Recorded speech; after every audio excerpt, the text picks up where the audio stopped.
Hello, it is Reviews Day Tuesday, and today I am reviewing Black Panther, the new Marvel film directed by Ryan Coogler. As usual, this review doesn't contain spoilers. I'm going to keep it as vague as possible. However, I am going to be talking about things like themes and characters, so if you haven't seen the film yet and you want to see it with no knowledge beforehand whatsoever, then yeah, please don't watch this review. The film stars Chadwick Boseman as T'Challa, Black Panther, who we first met in Captain America Civil War. In that film, we saw the death of his father, the King of Wakanda, and in this film, we see T'Challa returning to Wakanda to assume the throne and his new responsibilities. My interest in Marvel films has waned a bit in recent years, as I've talked about before. I think that's partly because a lot of Marvel films have sort of merged together a bit for me over time. You know, they have a similar sort of formula, a similar sort of look, and they share a lot of the same characters. But the last few months have really brought me back into the fold, firstly with Thor Ragnarok, and now even more so with Black Panther. And one of the things that I love about Black Panther is that it is far more of a standalone film. You know, Thor Ragnarok had Hulk in it, Spider-Man Homecoming had Iron Man in it,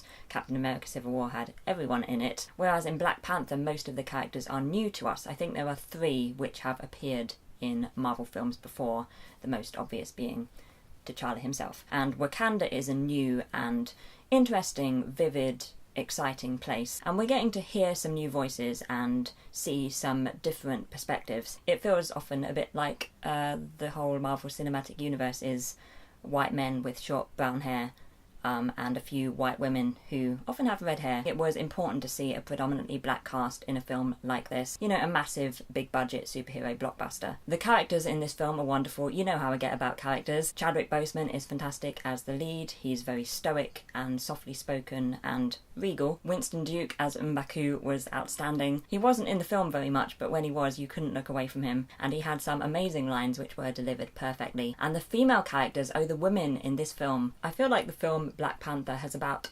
doubled the amount of interesting, distinct and important female characters in the Marvel Cinematic Universe. This may be hyperbole a bit, but when you look at the ratio of male to female main characters in Marvel films, and you know, kind of just generally films, it feels like Black Panther is nearer reality. Just seeing the Crown's Guard, you know, the all-female Crown's Guard was something. Lupita Nyong'o as Nakia was such an empathetic, strong character and an important voice in this film, I think. Denai Guerrera as Okoye was outstanding. She played the nuances of the character so well, the depth, the conflict. Angela Bassett as the Queen Mother was such an imposing presence. You could see so clearly why she was revered and respected. And Shuri, played by Letitia Wright, was about my favourite person. Wright was radiant as her and believable as the technological genius, the little sister, the free spirit, and the comic relief. And in terms of villains, I think that Killmonger, played by Michael B. Jordan, is one of my favourite Marvel villains. The whole film was so interesting and nuanced because you, as an audience member, could see where he was coming from. You could relate to him and understand his motivations, and you could be swayed by many of his points. I feel like a lot of the success of the film comes down to the strength of that character, and to the conflict and confusion that his presence brings to the film and to the other characters. So yeah, it feels like it was wonderful to have a superhero film